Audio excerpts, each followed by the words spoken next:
चलो अपन स्टार्ट करते हैं मॉसलेस लॉस।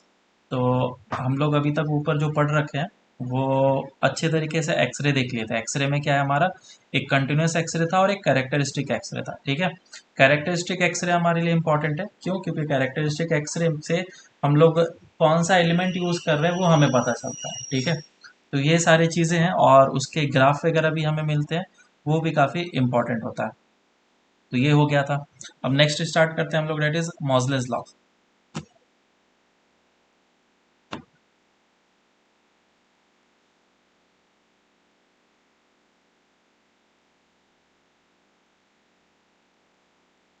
मॉसलेस लॉ तो ये क्या है, इसके बारे में पहले समझते हैं। ये लॉ क्या बोलता है? तो ये मॉसले नाम के साइंटिस्ट थे। वो साइंटिस्ट ने क्या किया, डिफरेंट डिफरेंट एलिमेंट लिया और डिफरेंट डिफरेंट एलिमेंट के लिए उन्होंने एक ग्राफ ड्रॉ किया। उन्होंने ग्राफ ड्रॉ किया जिसमें कि फ्रीक्वेंसी लिया और साथ ही साथ एटॉमिक नंबर लिया और इन दोनों को ग्राफ पे प्लॉट किया। तो फ्रीक्वेंसी का रूट अंडर लिया और साथ ही साथ एटॉमिक नंबर लिया। तो डिफरेंट डिफरेंट एलिमेंट के लिए उन्होंने क्या किया, वो सारे के सारे वेवलेंथ्स का प्लॉटिंग किया। जब ऊपर हम लोगों ने वेवलेंथ देखा तो उसमें ये सारे कंटिन्यूस एक्सरे के थे और उसमें एक पीक आ रहा था इस टाइप से। तो ये सारे जो पीक्स थे वो किसके करस्पॉन्डिंग थे?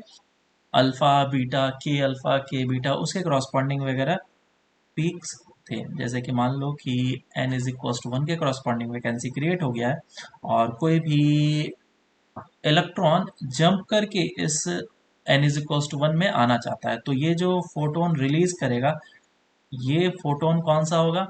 इस फोटोन का नाम क्या कहलाएगा बोलो? के एल। तो ये के अल्फा होगा, बराबर। ऊपर वाले का कितना हो जाएगा? के बीटा, है ना? तो इस तरीके से नाम दिया गया। तो इस एनर्जी के करस्पॉन्डिंग भी तो वेवलेंथ होगा। उन सभी वेवलेंथ को इसने क्या करा, प्लॉट करा डिफरेंट डिफरेंट एलिमेंट के लिए। और जब प्लॉटिंग किया तो देखा कि ये जो प्लॉट है वो बिल्कुल एक स्ट्रेट लाइन की तरह आ रहा है, एक स्ट्रेट लाइन की तरह आ रहा है।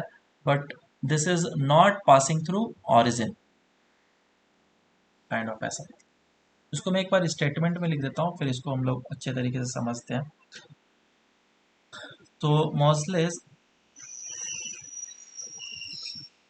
measured the frequency,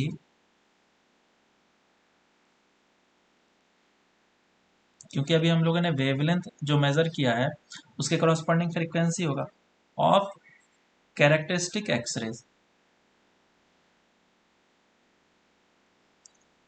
characteristics x-rays for a large number of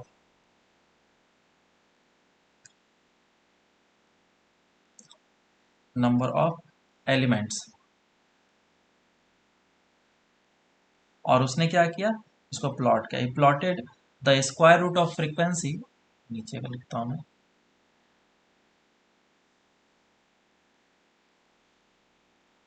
plotted the square root of frequency against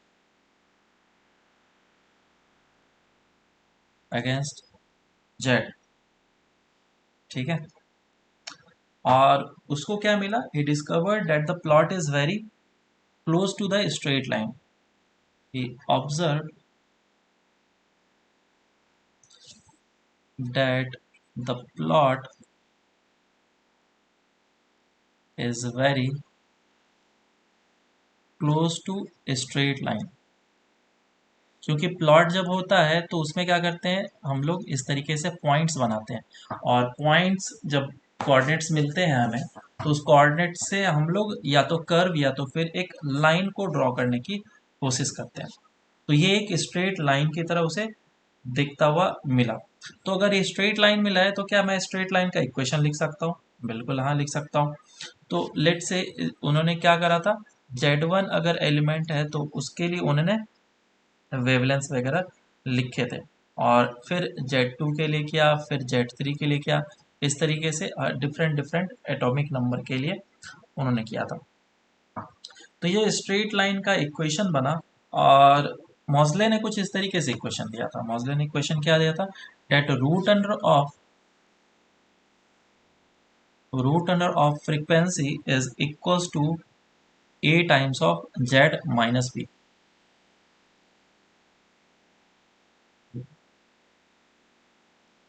z sir screen चली गई। माइनस ऑफ b, अब दिख रहा,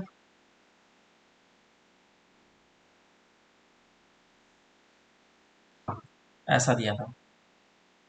और इसमें उन्होंने बहुत सारी चीजें बताया। क्या बताया कि where a and b are positive constants, where a and b are positive constants, और इसमें z का वैल्यू हमें पता है, और जो हमारा न्यू है डेट इज द फ्रीक्वेंसी। अब थोड़ा समझने की बात है कि a और b क्या चीज़ है।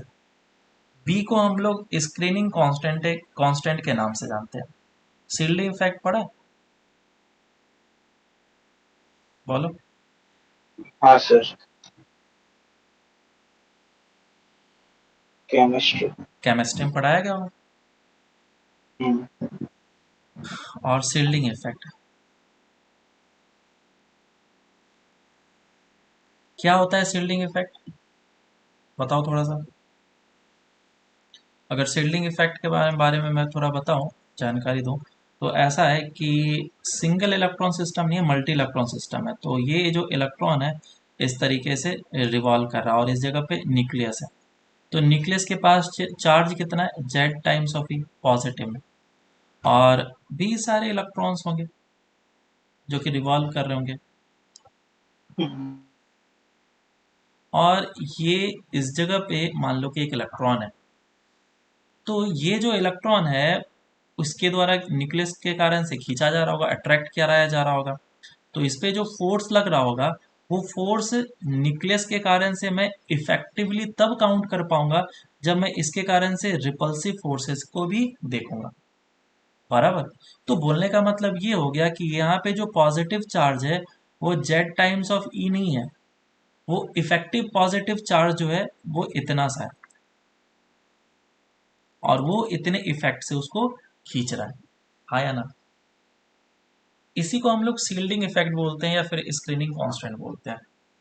तो ये जो बी है इसे हम लोग स्क्रीनिंग कांस्टेंट या फिर शील्डिंग इफेक्ट के नाम से जानते हैं। और ये वैल्यूज भी हम लोग निकालेंगे अभी अंडरस्टैंडिंग के लिए, क्योंकि उस समय उन्होंने ये जो ऊपर एक स्ट्रेट लाइन आया था उस स्ट्रेट लाइन से उन्होंने एक इक्वेशन बना करके दिया था, लेकिन बाद में फिर इसका इक्वेशन भी हम लोग आराम से निकाल पाए। चलो, तो देखते हैं किस तरीके से आता है ये। हम लोग को फॉर्मूला एक पता है, that 1 by lambda is equals to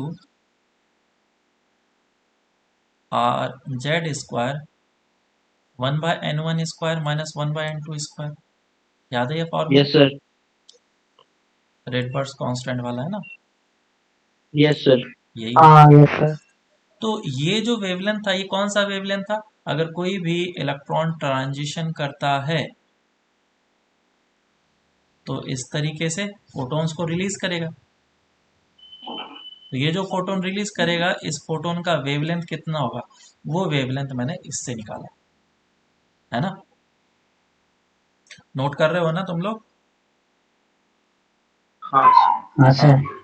तो इस एनर्जी ऑफ फोटोन अगर मुझे निकालना है तो वो कैसे निकालेंगे? Energy of photon will be equals to H C by lambda. तो इस पूरे इक्वेशन में मैं एच सी से मल्टीप्लाई कर लेता हूँ। तो H C by lambda is equals to R H C into Z square into one by N one square minus one by N two square.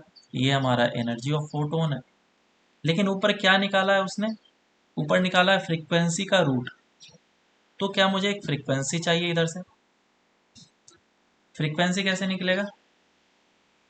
H new होता है ना, तो एच से एच हाँ तो कैंसिल आउट कर लो।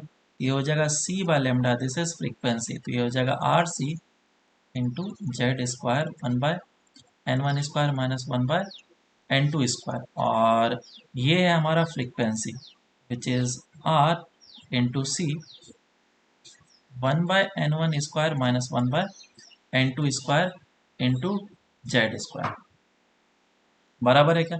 अब दोनों साइड में रूट अंडर पुट कर लेता हूँ, तो रूट अंडर पुट करूंगा तो ये रूट न्यू इज हो जाएगा और ये हो जाएगा RC into 1/n1 square minus 1/n2 square into Z. सही है क्या। अब इस फॉर्मूले में थोड़ा सा मॉडिफिकेशन किया गया, हाँ क्या सर। क्या मॉडिफिकेशन किया गया इस फॉर्मूले में, कि देखो ऐसा है कि अभी जो इलेक्ट्रॉन है वो ढेर सारे हैं। पहले कितने इलेक्ट्रॉन थे, सिंगल इलेक्ट्रॉन वन। सिस्टम था। सिंगल इलेक्ट्रॉन सिस्टम के लिए हम लोगों ने वो फॉर्मूला दिया था, लेकिन क्योंकि कैरेक्टरिस्टिक एक्सरे हम लोग देख रहे हैं तो वो सिंगल इलेक्ट्रॉन सिस्टम तो रहा ही नहीं। तो उसमें मुझे जेड का वैल्यू कितना पुट करना चाहिए, मुझे स्क्रीनिंग इफेक्ट को भी तो लेना पड़ेगा। तो उस केस के लिए मुझे जेड का value Z minus of B put करना चाहिए, जिसके कारण से हमें ये पता चल जाएगा कि नंबर ऑफ कौन सा इलेक्ट्रॉन जा रहा है, बराबर कौन सा इलेक्ट्रॉन जा रहा है उस पर डिपेंड करता है। तो आंसर आ जाएगा is equals to root under of RC 1/n1 square minus 1/n2 square into Z minus of. तो ये हमारा इक्वेशन निकल करके आया।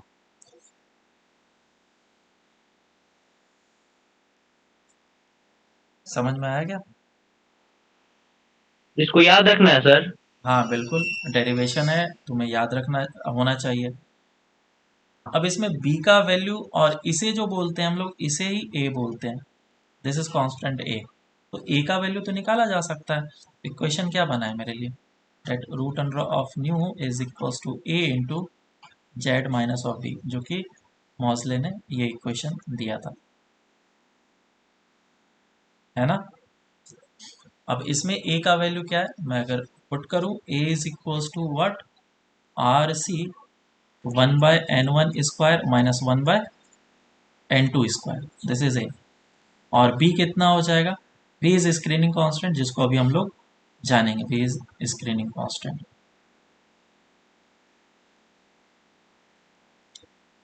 क्वेश्चन में अगर मेंशन किया गया है a और b का वैल्यू, तो हम लोग डायरेक्टली इसमें पुट करेंगे a और b का वैल्यू।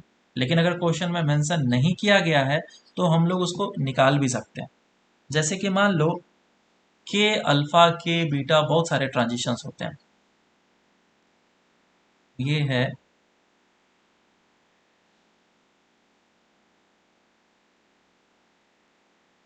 के एल एंड एम, और इस जगह पे इलेक्ट्रॉन जो है वो गायब हो गया, और इस जगह से ये इलेक्ट्रॉन जंप करके नीचे आया, तो इसे क्या बोला जाएगा, के अल्फा ट्रांजिशन।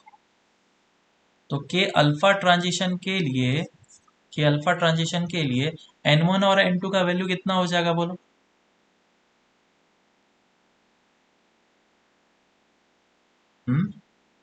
ये तो हो गया ऑर्बिट 1 और ये हो गया 2, टू और टू वन। तो 2 से 1 आया, तो n1 is equals to 1 and n2 is equals to 2। Values को पुट करते हैं, तो वैल्यू को पुट करेंगे तो हमें a निकल के आएगा, तो a is equals to RC 1/1 square minus 1/2 square. कितना आ जा रहा है ये, RC into 1 - 1/4, that is equals to 3RC/4। So this will be the value of A अगर के अल्फा ट्रांजिशन हुआ तो, ये वैल्यू हम लोग यूज कर सकते हैं। लेकिन फिर से वही बात, क्वेश्चन में अगर गिवन है तो हम लोग वो वैल्यू यूज करेंगे। और बी का वैल्यू कितना हो जाएगा के अल्फा ट्रांजिशन के लिए, क्योंकि ये जो इलेक्ट्रॉन है, अब एक इलेक्ट्रॉन खत्म हो गया, तो एक इलेक्ट्रॉन के करस्पॉन्डिंग चार्ज जो है, पॉजिटिव चार्ज, वो बढ़ जाएगा, है ना। तो उसके करस्पॉन्डिंग अगर बढ़ गया एक से, तो बी इज इक्वल्स टू 1 हो जाएगा। और वो सबसे नियरेस्ट वाला है, ये इलेक्ट्रॉन गया है, तो यहाँ पे हम लोग स्क्रीनिंग इफेक्ट के लिए बी इज इक्वल्स टू 1 ले लेंगे। तो बोलो इधर सर से, फिर से एक बार सर बताइए बी वाला। देखो कौन सा इलेक्ट्रॉन को उसने नॉकआउट किया, जो इलेक्ट्रॉन सबसे पास में है, यहाँ पे के पॉजिटिव चार्ज न्यूक्लियस है और इस इलेक्ट्रॉन को नॉकआउट किया। और कौन सा इलेक्ट्रॉन आ रहा है? ये वाला इलेक्ट्रॉन जंप करके नीचे आ रहा है। तो इस वाले के लिए जो शिल्डिंग इफेक्ट है, क्योंकि ये इलेक्ट्रॉन पहले यहाँ पे था तो इस पे शिल्डिंग इफेक्ट दे रहा था, लेकिन अब ये इलेक्ट्रॉन नहीं है, तो इफेक्टिव चार्ज यहाँ का तो बढ़ गया ना। जिस जिस फोर्स से खींचेगा वो तो बढ़ गया ना। कितने से? 1 से बढ़ा। अरे मेरी बात नहीं समझ में आई क्या? यहाँ पे पॉजिटिव चार्ज जितना होता है, इलेक्ट्रॉन का नेगेटिव चार्ज भी उतना ही होता है, लेकिन ये जेड टाइम्स होता है। तो जेड टाइम्स किस पे लगाएगा? इस पे लगा सकता है। इस पे लगा सकता है क्या? नहीं, क्योंकि यहाँ पे भी तो इलेक्ट्रॉन था ना। तो इफेक्टिवली अब ज़्यादा से खींचेगा, लेकिन b इज इक्वल्स टू 1, एक ही इलेक्ट्रॉन को बाहर निकाला है, तो b इज इक्वल्स टू 1 हो जाएगा। और मेरा जो इक्वेशन बनेगा वो कुछ ऐसा बनेगा, that root under of nu is equals to 3 RC/4 Z minus 1। तो के अल्फा ट्रांजिशन के लिए हम लोग ये इक्वेशन लगा सकते हैं, और जेड का वैल्यू जैसे ही पुट करेंगे तो हमें फ्रीक्वेंसी पता चल जाएगा। क्लियर है? Yes sir. हाँ, चलो अब इस पे कुछ क्वेश्चंस मैं दे रहा हूँ तुम्हें, उसे करके बताओ एक बार। क्वेश्चन ऐसा है कि इससे एक ग्राफ दिया गया जो कि इंटेंसिटी, वही एक्सरे कैरेक्टरिस्टिक एक्सरे था ना, वही उसी का ग्राफ दिया गया, और ये कुछ इस तरीके से है।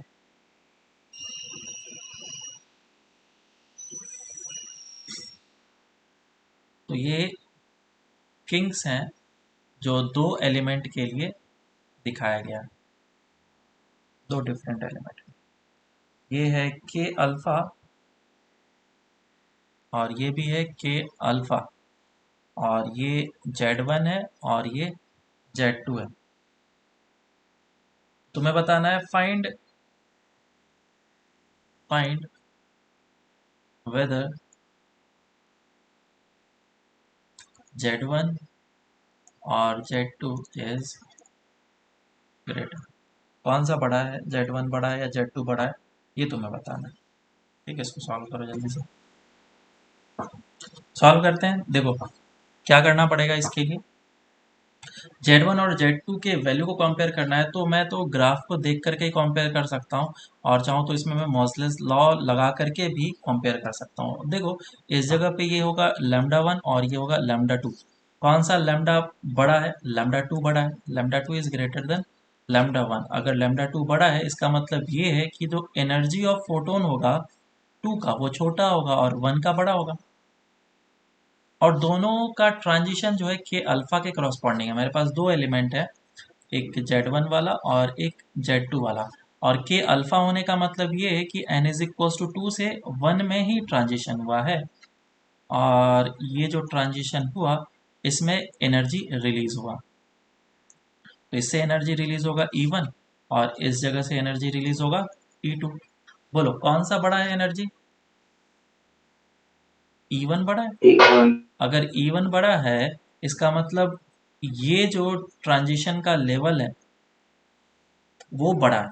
और ये बड़ा कैसे हो सकता है? जब जेड का वैल्यू बड़ा होगा। क्यों? क्योंकि ई का फॉर्मूला क्या होता है? Is equal to -13.6 into Z square upon N square. हाँ, ये क्या है ना, सिंगल इलेक्ट्रॉन सिस्टम के लिए, ये सिंगल इलेक्ट्रॉन सिस्टम के लिए, लेकिन मल्टी के लिए तो हम लोग नहीं लगा सकते हैं ना। लेकिन कंपैरिजन जरूर कर सकते हैं, एक कंपेयर जरूर किया जा सकता है कि हाँ जेड का वैल्यू बड़ा होगा तो एनर्जी ऑफ जो फोटोन होगा वो ज़्यादा होगा। इतना तो मैं जरूर बता सकता हूँ, लेकिन एग्जैक्ट फॉर्मूला नहीं लगाया जा सकता। हाँ, तो इससे मुझे पता चल गया कि जेड का वैल्यू जो है वो किसका बड़ा होगा, Z1 या Z2? Z1। Z1। हाँ, तो फॉर्मूला कौन सा लगा सकते हैं हम लोग? एक्चुअल फॉर्मूला जो है वो मॉसलेस लॉ का लगा सकते हैं। तो मॉसले लॉ का फॉर्मूला क्या है वो हम लोग एक बार लगा कर चेक करते हैं। that root under of nu is equals to a into z minus 1। अब क्योंकि मैं a का बात कर रहा हूं तो इसमें a जो है दोनों के लिए सेम होगा, चाहे ये वाला हो चाहे ये वाला हो, दोनों का वैल्यू ए के लिए क्या होगा, सेम होगा। कौन सा क्यों होगा, क्योंकि दोनों का के अल्फा ट्रांजिशन हो रहा है ना, 1 के लिए भी और 2 के लिए भी, दोनों का ए का वैल्यू क्या होगा, सेम, और बी का वैल्यू सेम होगा, बी का वैल्यू सेम होगा, के अल्फा जा रहा है, तो जिसकी फ्रीक्वेंसी ज्यादा उसका जेड ज्यादा, बोलो है ना। तो वेवलेंथ का इनवर्स होता है, तो frequency of one is greater than frequency of two, implies Z one is greater than Z two. तो ये इधर से हम लोगों ने निकाला मॉसले को यूज करके, और ये एक जनरल कॉन्सेप्ट या फिर जनरल अंडरस्टैंडिंग जिससे हम लोग यूज करके भी निकाल सकते हैं। तो दो मेथड बताया, फर्स्ट एंड सेकंड, समझ में आया। हाँ सर। हम्म, चलो अब आगे चलते हैं, नेक्स्ट क्वेश्चन करते हैं। देखो क्वेश्चन कैसा आता है इस पे, मैं थोड़ा करके दिखाता हूँ तुम्हें। बोल रखा है कि एक कोबाल्ट है और जिस पे इलेक्ट्रॉन बम्बार्ड कर रहा है, और वेवलेंथ जो है उसका मेजर किया गया।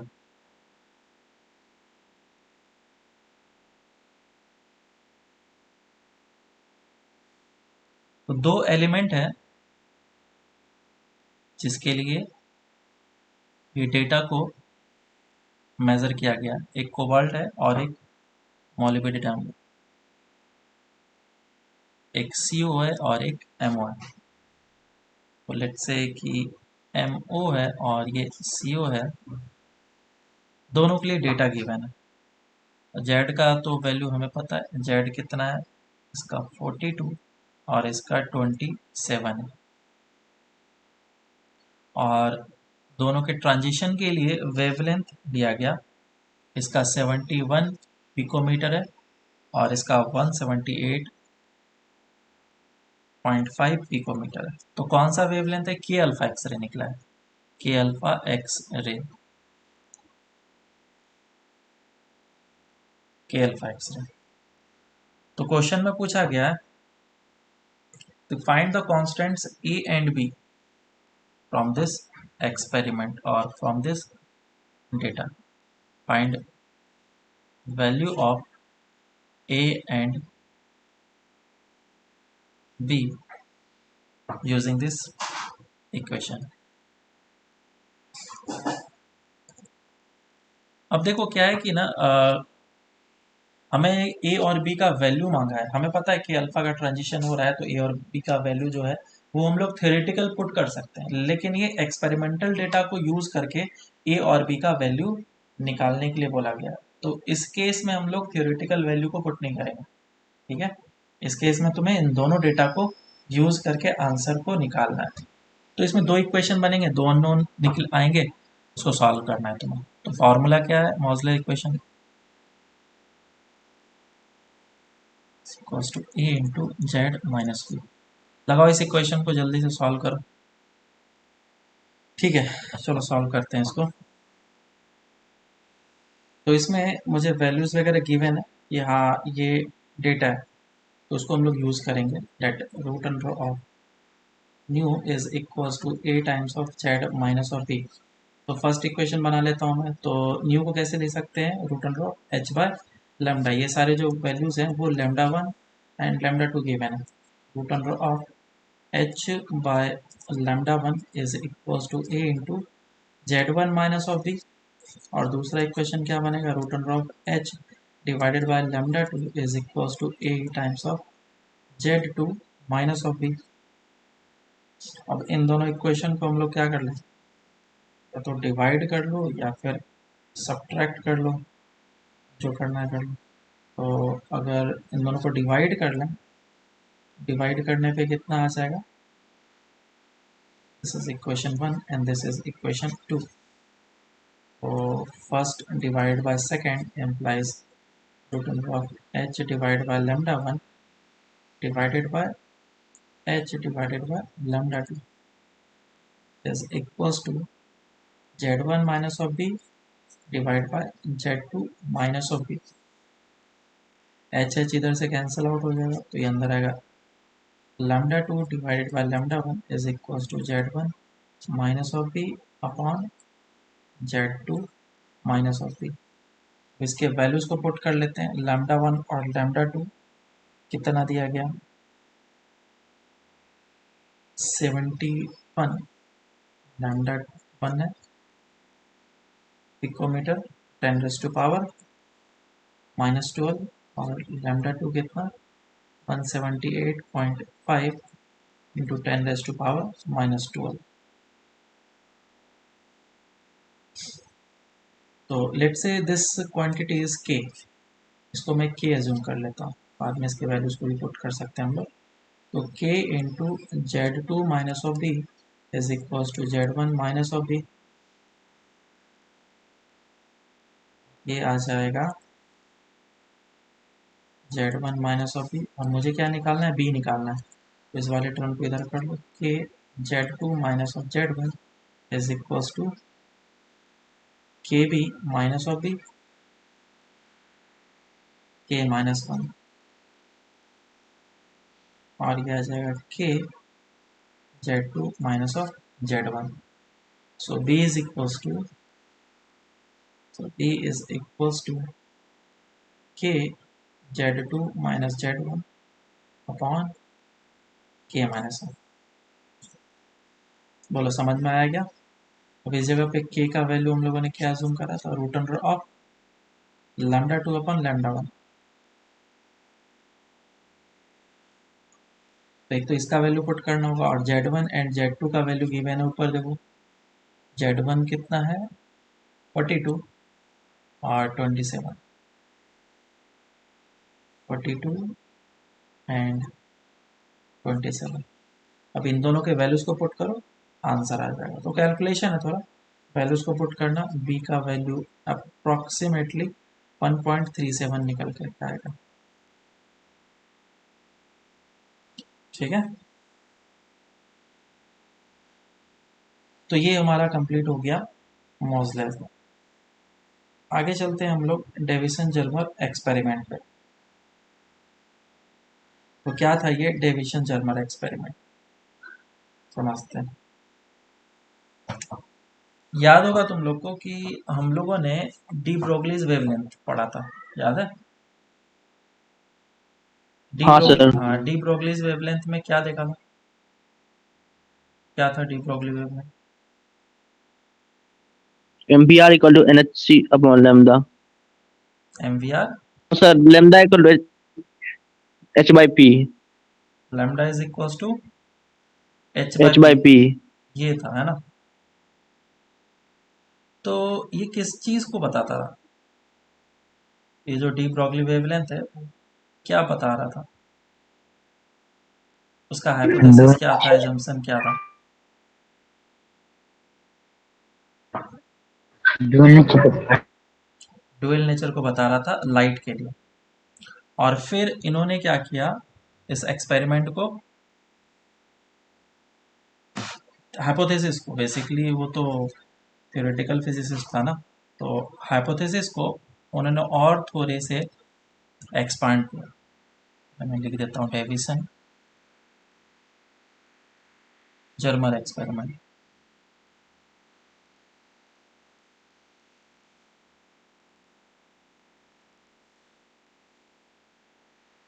और ये जो एक्सपेरिमेंट है काफ़ी इम्पोर्टेंट एक्सपेरिमेंट है, हालांकि इस साल के सिलेबस से, जेई के सिलेबस से इसको हटा दिया है, तो 21 के सिलेबस में ये नहीं है, आगे हो सकता है, अभी तो कोविड के कारण से था ना। जेई नहीं, इसके बोर्ड के सिलेबस से हटा है ना, बोर्ड के सिलेबस से हटा है। खैर ये छोटा सा चीज़ है, इसको हम लोग देख लेते हैं, बहुत बड़ा सा तो नहीं है। तो डेविसन जर्मर एक्सपेरिमेंट में ये हुआ कि डी ब्रोगली ने हाइपोथेसिस दिया कि lambda is equals to H by P होता है, where P is M into V लिखा जा सकता है, lambda is equals to H upon M V. लेकिन अगर फोटोन के लिए लिखते हैं तो हम लोग एच बाय वो लिखते हैं, क्या लिखते हैं, पी लिखते हैं। ए, और पी हाँ मोमेंटम हो जाता है photon, P is equal to H by lambda. तो इस तरीके से फोटोन के लिए डिफाइन किया। बाद में उन्होंने बताया कि जो लाइट है वो डुअल नेचर को शो करेगा। हमारा पार्टिकल नेचर तो रहेगा रहेगा, साथ ही साथ वेव नेचर भी रहेगा। ठीक है, उन्होंने और इसको थोड़ा सा अच्छे तरीके से सोचा और उन्होंने बोला कि सिर्फ लाइट ही डुअल नेचर को शो नहीं करता है, कुछ ऐसे भी पार्टिकल्स हैं जो डुअल नेचर को शो कर सकते हैं। जैसे कि अगर कोई भी ऐसा पार्टिकल जो काफ़ी ज़्यादा साइज में छोटा है, काफ़ी ज़्यादा छोटा है ना, सिर्फ उसी के लिए बारे में बात कर रहा है, बॉल के बारे में नहीं। अगर एक टेनिस बॉल के बारे में बात करेंगे तो उसका वेव नेचर बिल्कुल भी नहीं होगा, पूरा का पूरा डोमिनेटिंग क्या होगा, पार्टिकल नेचर होगा। और कोई एक ऐसा जिसके पास बिल्कुल मास नहीं है, वो बिल्कुल वेव नेचर पॉसेस करेगा, पार्टिकल नेचर उसके पास बिल्कुल नहीं रहेगा। लेकिन अगर कुछ ऐसे मास है जिसके पास थोड़ा सा मास है, बहुत ही माइन्यूट सा, और उसका साइज काफ़ी ज़्यादा छोटा है, तो वो जो पार्टिकल है वो दोनों नेचर को पॉजेस कर सकता है, एक तो वेव नेचर को भी और ये पार्टिकल नेचर को भी पॉजेस कर सकता है। और उस तरीके से उन्होंने बताया कि जो इलेक्ट्रॉन है, क्योंकि इलेक्ट्रॉन काफ़ी छोटा पार्टिकल है, तो वो वेव नेचर भी रखेगा और पार्टिकल नेचर भी रखेगा। तो उस समय ये बात किसी को हजम नहीं हुआ कि इलेक्ट्रॉन तो छोटा पार्टिकल देखने वाला चीज़ है, ये वेव नेचर कैसे हो सकता है। तो डेविशन जर्मर एक्सपेरिमेंट उसी पे बेस्ड है और इन्होंने इस एक्सपेरिमेंट से ये बात को प्रूव किया कि हाँ, जो उन्होंने हाइपोथेसिस दिया था वो बिल्कुल सही है। और उन्होंने कुछ एक्सपेरिमेंट किए, एक्सपेरिमेंट को हम लोग देख लेते हैं। एक्सपेरिमेंट में ये किया कि हुआ यूँ कि उसके पास एक निकल क्रिस्टल है और निकल क्रिस्टल के ऊपर इलेक्ट्रॉन गन से फॉल कराया। तो इलेक्ट्रॉन गन से फॉल कराया, let's say this is electron gun, और काफ़ी ज़्यादा इसको एक्सप्लोरेट कराया ताकि इसकी वेलोसिटी ज़्यादा हो, है ना, वेव नेचर की तरह इसको दिखाना था। अगर पार्टिकल की वेलोसिटी बहुत ही कम होगी तो वेव नेचर उतना ज़्यादा पॉसेस नहीं कर पाएगा। स्पेशल थ्योरी ऑफ रिलेटिविटी में ये सारी बातें बताया गया, हमारे सिलेबस में है नहीं कि स्पीड ऑफ लाइट से अगर चले तो क्या होगा, या फिर उसके आसपास में भी चले तो क्या होगा। तो ये इलेक्ट्रॉन बीम था, electron beam, and this is electron gun. और इसको फॉल कराया, फॉल कराने के बाद यहाँ से जो इलेक्ट्रॉन्स बाहर निकले, उस इलेक्ट्रॉन को वापस से क्या किया गया, मेजर किया गया, और देखा गया कि ये जो इलेक्ट्रॉन की इंटेंसिटी है मैक्सिमम जो है वो किस एंगल पे आ रही है। तो दिस इज डिटेक्टर, ये डिटेक्टर है। डिटेक्टर का काम क्या होता है, वो बस चेक करता है कि उस जगह पे इलेक्ट्रॉन आ रहा है या नहीं आ रहा है। और उसने क्या करा, हर एक एंगल पे चेक किया, ऐसा नहीं कि सिर्फ और सिर्फ इसी एंगल पे चेक कर रहा है। अगर ये पार्टिकल नेचर होता है इलेक्ट्रॉन, तो हमें क्या मिलता, एंगल ऑफ रिफ्लेक्शन और एंगल ऑफ इंसिडेंस दोनों सेम हो जाता, और मुझे एक पर्टिकुलर एंगल पे ही सबसे मैक्सिमम इंटेंसिटी में, हाँ या ना, एग्री करते हो। लेकिन देखा गया कि इसकी जो इंटेंसिटी मैक्सिमम है वो इस जगह पे हो ही नहीं रहा है, वो तो कहीं और पे हो रहा है। और इवन जो इलेक्ट्रॉन्स हैं वो हर एक जगह पे मिल रहा है उसको, ये हर एक जगह पे मिल रहा है, सिर्फ इसी जगह पे नहीं मिल रहा। जितने भी एंगल पे जा रहे हैं हमें इलेक्ट्रॉन मिल रहा है, जबकि ऐसा नहीं होना चाहिए। अगर पार्टिकल नेचर है तो इलेक्ट्रॉन तो एक ही जगह पे आना चाहिए, लेकिन ऐसा नहीं हुआ। तो ये जो प्रॉपर्टी है इससे हमें पता चलता है कि ये जो है ये वेव नेचर को पॉजेस कर रहा है, क्योंकि वेव ही ऐसा काम कर सकता है। पार्टिकल अगर रहता तो वो एक ही जगह पे पहुंचता। बॉल को अगर तुम फेंको तो बॉल टक्कर खा करके तो एक ही जगह पे गिरेगा ना, ऐसा थोड़ी ना पांच छह जगह पे गिर गया, पॉसिबल नहीं। तो यहाँ पे वेव का उसको थोड़ा थोड़ा आशंका होगा, और फिर उसके ऊपर वो कैलकुलेशन भी करेगा, और भी बहुत सारी चीज़ें हैं, अभी मैं इसको बताता हूँ। दूसरा चीज़ ये है कि यहाँ पे एक एक्सेलरेटिंग पोटेंशियल डिफरेंस डाला गया था, इस जगह पे एक्सेलरेटिंग पोटेंशियल डिफरेंस डाला गया था, क्योंकि इलेक्ट्रॉन को कितना स्पीड से फॉल कराना है वो इस बात को बताएगा। This was accelerating potential difference. ये एक्सेलरेटिंग पोटेंशियल डिफरेंस क्या काम किया है? इलेक्ट्रॉन को एनर्जी गेन कराना, स्पीड उसकी ज़्यादा या कम कराना। और ये इलेक्ट्रॉन गन कैसे काम करता है? फिलामेंट होता है, उससे इलेक्ट्रॉन्स बाहर निकलते हैं और वहाँ से एक बीम को बनाया जाता है जो कि निकल क्रिस्टल के ऊपर फॉल करता है। निकल बराबर। अब हुआ यूं कि पहला जो है, अगर किसी भी चीज़ को प्रूफ करना है कि हाँ ये दोनों नेचर को पॉजेस करता है, तो कोई भी वैल्यू को दोनों मेथड से निकालो और उसको कंपेयर कर लो। बिल्कुल सही। तो पहला मेथड और दूसरा मेथड, हम लोग दो मेथड यूज करेंगे ये निकालने के लिए कि हाँ उससे जो डेटा है वो मैच कर रहा है। तो वेवलेंथ हम लोग निकालते हैं, पार्टिकल नेचर और वेव नेचर। वेव नेचर से कैसे हम लोग वेवलेंथ निकालेंगे, उसके लिए ब्रैग्स लॉ है और डी ब्रोगली हाइपोथेसिस दिया था, उसके लिए हमारा इक्वेशन। तो इन दोनों डेटा को बस मैच कराना।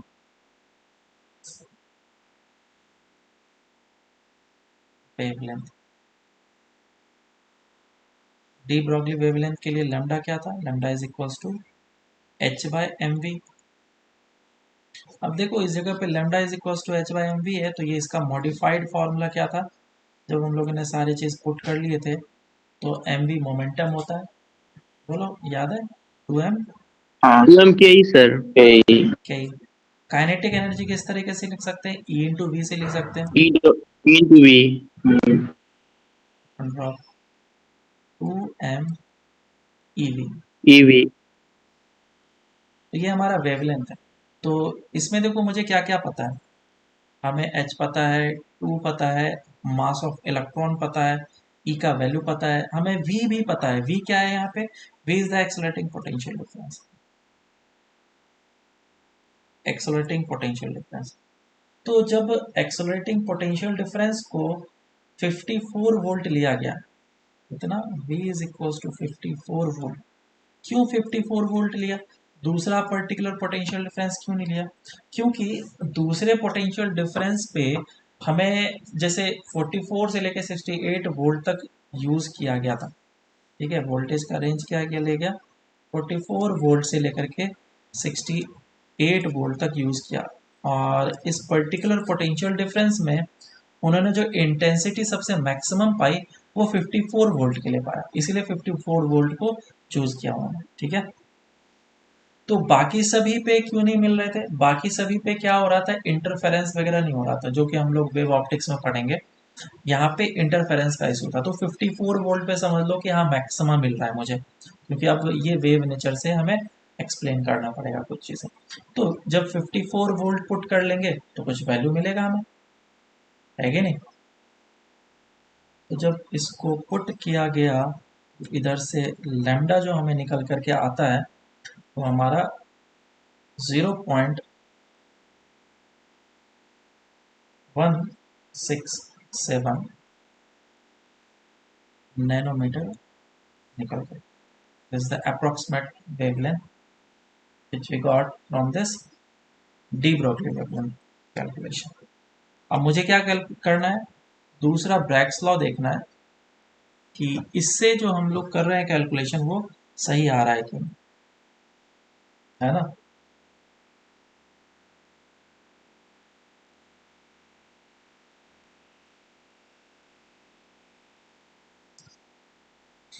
ब्रैग्स लॉ में क्या होता है, ये मैं बताता हूँ यहीं पे। जो इंटरमोलिकुलर स्पेसिंग है, जो डिस्टेंस है, वो d मान लिया गया। d is the distance between the atoms. ऊपर वाला एक लेयर है, नीचे वाला लेयर है। केमिस्ट्री में पढ़ाया गया है क्या? सॉलिड स्टेट वगैरह, तो डिफेक्ट्स वगैरह पढ़ा है? हाँ सर। पढ़ाया है ना? तो उसमें ये सारी चीज़ें बताया गया होगा, इंटर एटॉमिक डिस्टेंस क्या होता है। तो इस जगह से जो इलेक्ट्रॉन बीम था वो आ रहे थे, और इलेक्ट्रॉन बीम स्ट्राइक किया पहले वाले लेयर पे, और वो टक्कर खा करके इस डायरेक्शन में चला गया, और इलेक्ट्रॉन बीम और भी है, वो नीचे वाले लेयर से जा करके टक्कर खाया, और ये जो इलेक्ट्रॉन टक्कर खा करके ऊपर जाएगा तो ये दोनों क्या करेगा, इंटरफेरेंस क्रिएट करेगा। इंटरफेरेंस को जनरल वर्ड में समझो सुपरपोजिशन। सुपरपोजिशन तो समझ में आएगा। दोनों का मुझे दो वेव्स हैं, अगर वो दोनों मीट करेंगे तो मुझे रिजल्टेंट मिलेगा। This is called superposition. और हाँ साउंड वेव में तुमने पढ़ा ही होगा कि जो पाथ डिफरेंस होता है delta X is equal to, वो अगर कंस्ट्रक्टिव इंटरफेरेंस हो रहा है मैक्सिमम मिनिमम के लिए एन लेमडा होना चाहिए, आया ना, path difference, where N is 1 for first maximum. और यहाँ पे हम लोग पहले मैक्सिमा की बात करते हैं, जिसमें एन का वैल्यू हम लोग 1 ले लेंगे। अब इसमें मुझे क्या निकालना है, डेल्टा एक्स, पाथ डिफरेंस। जो ऊपर वाला लाइट रे है या फिर इलेक्ट्रॉन का बीम है, और नीचे वाला जो इलेक्ट्रॉन का बीम है, उसने कितना एक्स्ट्रा पाथ ट्रेवल किया, हमें ये निकालना है। तो कैसे करके निकाला जा सकता है बोलो। इस एंगल को मैं थीटा ले लेता हूँ, लेट से दिस एंगल इज थीटा, या फिर अल्फा ले लेता हूँ, इस एंगल को मैं अल्फा ले लिया। और नीचे अब मैं उसका एक डायग्राम ड्रॉ कर, थोड़ा बड़ा सा दिखाना पड़ेगा ताकि मैं पाथ डिफरेंस ले पाऊँ। तो पाथ डिफरेंस होगा कितना, देखो इस वाले लाइन से मैंने परपेंडिकुलर ड्रॉप करा, तो ये एक एक्स्ट्रा पाथ चला है उसने, और इधर से परपेंडिकुलर ड्रॉप करा तो ये एक एक्स्ट्रा पाथ चला।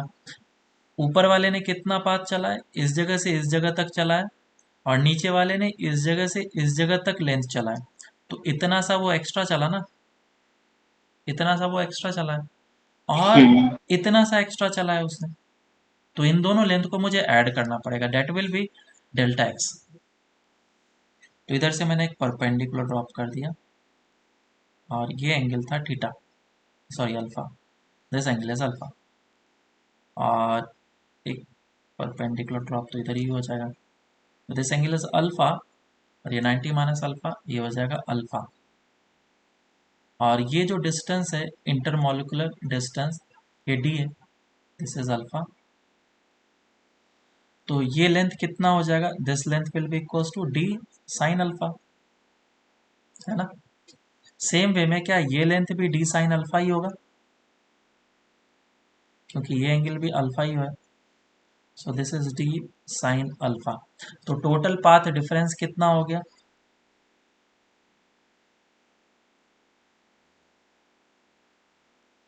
बोलो टोटल पाथ डिफरेंस कितना हो गया, total path difference is 2d sine alpha is equals to N lambda, और इस जगह पे लेमडा कितना आ जाएगा, lambda will be equals to sorry, lambda will be equals to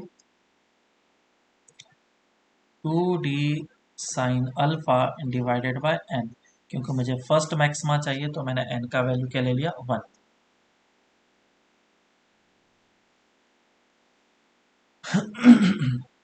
बोलो ये बात समझ में आया कि नहीं। तो कितना हो जाएगा ये,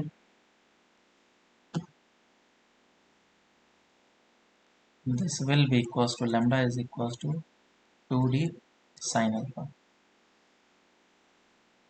अब इसमें वैल्यूज में पुट कर सकता हूँ, है ना। क्या क्या वैल्यू पुट कर सकते हैं हम लोग, अल्फा का, डी का, ये दो वैल्यू तो पुट करना है। इंटर एटॉमिक डिस्टेंस जो निकल क्रिस्टल का होता है वो लगभग लगभग 0.092 होता है, 0.092 नैनोमीटर। और जो अल्फा है उसका वैल्यू तो कैलकुलेट करना पड़ेगा, अल्फा का वैल्यू कितना हो जाएगा। अब मैक्सिमा की बात कर लेते हैं पहले, क्योंकि एन इज इक्वल टू, मैन यूज किया मैंने किसके लिए, मैक्सिमा के लिए। और इस जगह पे जो वोल्टेज आया था पोटेंशियल डिफरेंस, वो कितना आया था, 54 वोल्ट। तो 54 वोल्ट जब लिया गया तो किस एंगल पे मैक्सिमा मिला मुझे, ये theta is equal to 50 degree पे मिला, 50 डिग्री पे मुझे क्या मिला, मैक्सिमा। मेरी बात समझ में आई क्या। तो अल्फा कितना हो जाएगा, इसके लिए मैक्सिमम मिला है। अल्फा कितना हो जाएगा बोलो जल्दी से। 90 degree. Alpha will be equal to 90 minus of 50/2। बोलो सही है। तो जब इसका वैल्यू को इस हाँ। जगह पे पुट किया गया तो लैम्डा जो है इधर से हमारा 0.165 नैनोमीटर निकल करके आता है। तो इधर से लैम्डा को चेक किया गया और इस जगह से लैम्डा को चेक किया गया। देखा लैम्डा तो बिल्कुल पास पास में ही आ रहा है। पहला वाला जो ऑब्जर्वेशन है ये किससे लिया गया, वेव नेचर को मान करके लिया गया। और ये दूसरा वाला किसको माना गया, डी ब्रॉगली हाइपोथेसिस को यूज करके किया गया, बोला गया वेवलेंथ तो सेम आया। और बहुत बार एक्सपेरिमेंट्स उन्होंने रिपीट करे और इस एक्सपेरिमेंट से फिर पता चला कि हाँ, जो इलेक्ट्रॉन है वो वेव नेचर को पॉसेस करता है और पार्टिकल नेचर को भी पॉसेस करता है। और काफ़ी बहुत ज़्यादा एडवांस चीज़ है, मैं इसमें डिटेल्स में नहीं बता पाऊंगा, अदरवाइज तुम्हें समझ में नहीं आएगा। एक टाइम पे दो लोकेशन पे रह सकता है, ये सारी चीज़ केमिस्ट्री में तुम्हें शायद बताया गया होगा, क्लासिकल मॉडर्न मैकेनिक्स पता है। छोड़ो जाने दो फिर। तो काइंड ऑफ समझ लो कि हाँ, ये जो इलेक्ट्रॉन है वे वेव नेचर को भी पोजेस करा और ये पार्टिकल नेचर को भी पोजेस किया, और ये दोनों तरीके से अच्छे तरीके से काम करेगा। लेकिन पार्टिकल नेचर तभी वो पोजेस करेगा जब उसे हम लोग देखने की कोशिश करेंगे एक एक करके। और वेव नेचर कब, जब उसको हम लोग देखने की कोशिश नहीं कर रहे हैं। तो जैसे कि हमारा YDSC एक्सपेरिमेंट वगैरह होता है, यंग्स डबल स्लिट एक्सपेरिमेंट, नाम सुना ही होगा। तो उन सभी में ये सारी चीज़ तुम्हें अच्छे तरीके से दिखेगा कि हाँ, इलेक्ट्रॉन भी हमारा वेव नेचर प्रोसेस कर रहा है और साथ ही साथ रिजल्ट भी दे रहा है, आंसर भी दे रहा है, मैच कर रहा है। तो ये हम लोग का कंप्लीट हो गया हाँ। पूरा। और ये मॉडर्न फिजिक्स 1 कंप्लीट हो चुका है। नेक्स्ट हम लोग अब न्यूक्लियर फिजिक्स स्टार्ट करेंगे।